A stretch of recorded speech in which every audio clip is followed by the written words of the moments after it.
Je m'appelle Candice, je m'occupe de la programmation pour la Paris Electronic Week et aussi de la communication donc pour Technopole, Technoparade et la Paris Electronic Week du coup. Notre paramètre décisionnel sur la programmation de la PIU, finalement c'est quelque chose qu'on fait de manière assez collégiale avec Chloé. Donc en amont on réfléchit pas mal aux sujets qui nous tiennent à cœur. Finalement la Paris Electronic Week c'est un petit peu le point d'orgue des actions qu'on met en place à l'année chez Technopole, notamment sur les sujets de transition environnementale, d'inclusion, etc. Moi, c'est Chloé. Je m'occupe de la programmation de la Paris Electronic Week avec Candice. Et à côté de ça, chez Technopole, je suis responsable des projets qu'on met en place un peu partout en France et notamment du projet Court-Circuit. La programmation, on l'a fait un peu de manière collégiale. On va essayer déjà d'avoir une vision un peu globale des types de personnes qu'on veut toucher, essayer de réfléchir à différents formats selon les publics, que ce soit des professionnels, des personnes plus émergentes, le grand public. En fait, toute l'année chez Technopole, on est amené à croiser pas mal de sujets dans l'accompagnement qu'on propose aux collectifs, aux labels, aux organisatrices. Et puis, on suit pas mal l'actualité aussi sur la scène des musiques électroniques et dans le milieu culturel.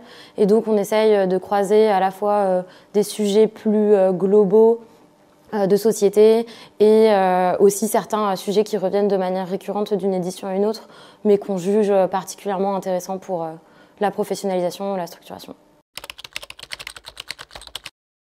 Alors, mes coups de cœur perso cette année, il y en a pas mal. Il y a notamment donc, la conférence sur ralentir à l'heure du technocapitalisme, donc on va faire avec Jane Cardini, Jamie Silk, Tatiana Jane et Marc Resplandi de l'agence A4 System, qui vise un peu à repenser des modèles de carrière artistique plus durables et qui vont justement démystifier la réussite un peu instantanée qu'on va voir notamment sur pas mal de carrières artistiques et justement réfléchir à comment c'est possible de ralentir dans sa carrière pour toujours trouver l'épanouissement créatif et aussi préserver sa santé mentale. Donc ça va être un des gros sujets super intéressants. On va aussi avoir donc la conférence Musique Tout, briser l'omerta des VHSS dans les musiques électroniques, dont Clubbing TV fera également partie. Donc ça va être une conférence qui va être ultra intéressante. Après, il y a toute la partie des masterclass, donc ça va être ultra cool aussi. Donc ça, ce sera en salle canopée, donc je pense que je serai pas mal là-bas. Il va y avoir donc deux masterclass live, donc une avec Wes Stéphane, une avec le son du maquis, et après Audrey Denza, Drazit pour la partie prod, et pour la partie DJing, DJ MLG et Alice. Donc ça va être vraiment immanquable, donc je vous conseille d'aller faire un tour.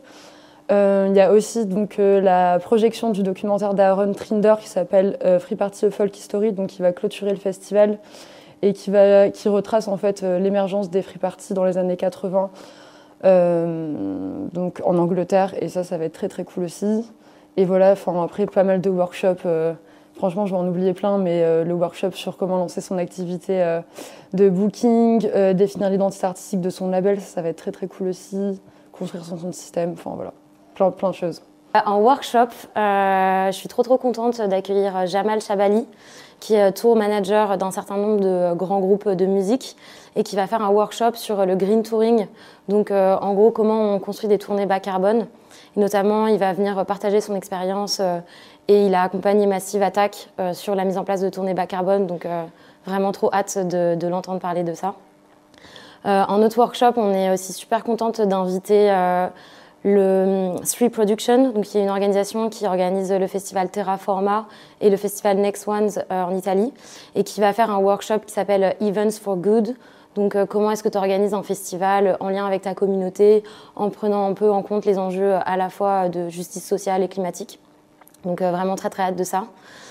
Sur les masterclass, on invite l'artiste Flora Yin Wong qui va faire une masterclass sur le field recording.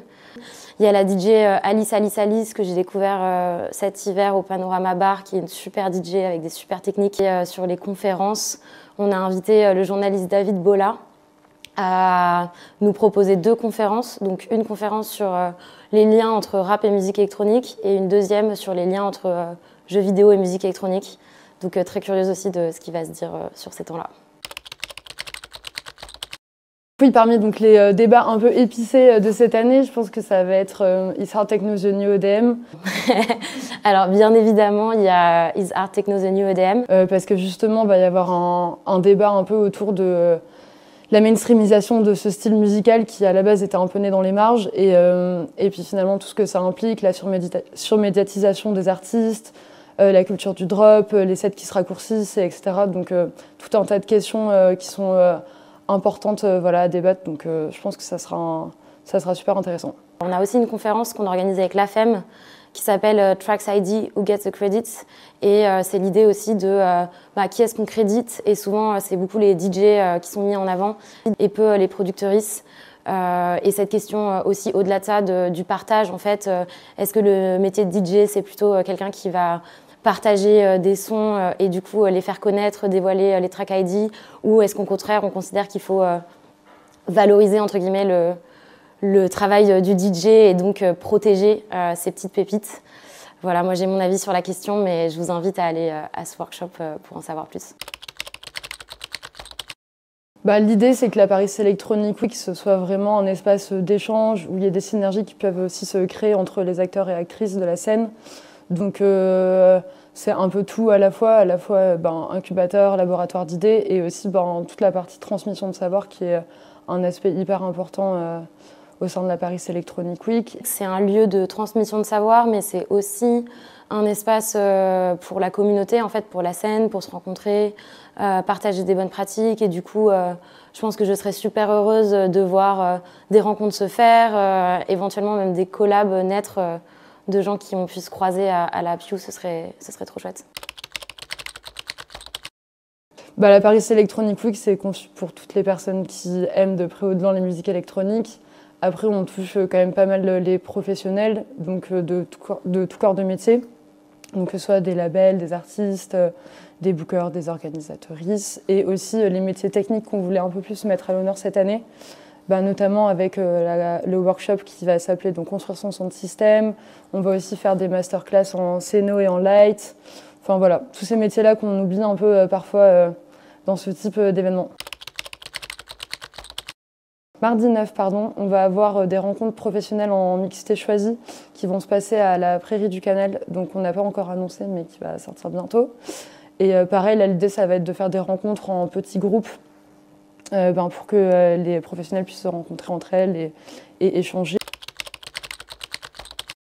Jeudi 11 septembre, on fait un apéro pro à l'Académie du Climat et on en profite pour lancer le projet Court Circuit, qui est un projet qui vise à expérimenter des tournées bas carbone et mutualisées entre des clubs, des festivals, des promoteurs, promotrices. Et notamment, on prévoit la première tournée en novembre-décembre avec une petite dizaine de lieux en France et en Europe. Et on est super heureuse d'avoir l'artiste Vel de l'agence Mama Loves Ya qui sera un peu notre headline sur cette tournée. Donc voilà, plus d'infos qui vous seront dévoilées le 11 septembre. On s'y voit à 19h à l'Académie du Climat. Et sinon, cette année, on invite 4 radios qui vont faire des takeovers gratuits. Le jeudi, il y a la radio Ondorphine qui nous propose une petite programmation entre talk et DJ set live autour du vivant, de la nature, de l'environnement. Donc ça va être vraiment bien. Le vendredi après-midi, on accueille Rins France. Le samedi après-midi, on accueille la radio de Montpellier, Pignata Radio. Et dimanche, ce sera la radio berlinoise Refugee Worldwide. Alors, on a eu plusieurs cette année. Le premier, c'était sur la répression des free parties en France. On a été un peu pris par le temps, donc on n'a pas eu le temps de mettre ça en place. Mais ça, c'était un des sujets qu'on voulait faire cette année. Je pense qu'on aurait vraiment bien aimé faire un workshop sur comment se passer des réseaux sociaux en 2025. Il y a évidemment la question politique quand on voit les personnes qui sont à la tête des réseaux sociaux, Meta, Insta, Facebook, etc. Et au-delà de la question politique qui est évidemment super importante, il y a aussi la question, aujourd'hui sur nos réseaux, on est tous submergés de contenu, il se passe tout le temps des choses, on a tout le temps des notifs, des stories, etc. Et du coup, se poser aussi la question de quels sont les autres moyens et canaux qu'on peut utiliser pour communiquer. On voit certains collectifs organisatoristes qui se mettent comme avant en fait à aller recoller des affiches un peu partout, des artistes, je pense à Nono Geeksta qui communiquent sur leurs projets aussi via des newsletters. Donc voilà, un peu explorer aussi ces autres modes de communication qui peuvent nous permettre de sortir des réseaux sociaux classiques. On avait réfléchi avec Chloé à la question. Nous, On parlait de la présomption d'innocence, qui est souvent une des excuses, entre guillemets, qui est donnée par pas mal d'organisatrices pour justifier l'invitation de certains artistes qui sont accusés de violences sexuelles au sein de leur programmation. Et nous, on pense que évidemment, il faut respecter la présomption d'innocence, il n'y a pas de doute là-dessus. Mais pour autant, je pense que ça n'empêche pas qu'on puisse prendre des mesures aussi plus préventives. Et finalement, quel message ça laisse aussi aux victimes qui prennent la parole, ça laisse entendre que finalement leur parole elle n'est pas suffisamment prise en compte. Donc voilà, je pense que la présomption d'innocence, il faut aussi mettre un peu des guillemets là-dedans. Notre vœu, c'est qu'il y ait plus de lieux pour que les musiques électroniques puissent continuer d'exister. Aujourd'hui, il y a quand même pas mal ce souci de l'urbanisme transitoire qui finalement ne donne pas une réponse pérenne pour nos esthétiques. Et donc du coup, réfléchir à comment on pourrait pérenniser les lieux d'accueil pour les musiques électroniques. Et voilà. C'est vraiment quand on va à la rencontre des acteurs et actrices sur la scène en France, un peu partout, c'est vraiment l'enjeu majeur qui ressort, c'est le manque de lieux. Et en fait, pour l'émergence artistique, avoir des lieux où se produire, des espaces où jouer, des premières scènes, en fait, c'est essentiel. On peut mettre en place toutes les formations, accompagnements qu'on veut. Si on n'a pas un espace à un moment pour jouer devant des gens, se rater, recommencer, réussir, je pense qu'on ne peut pas développer sa carrière, quoi. Donc, c'est essentiel. Et puis, en termes d'accès à la culture pour tous et toutes. Donc voilà, plus de lieux.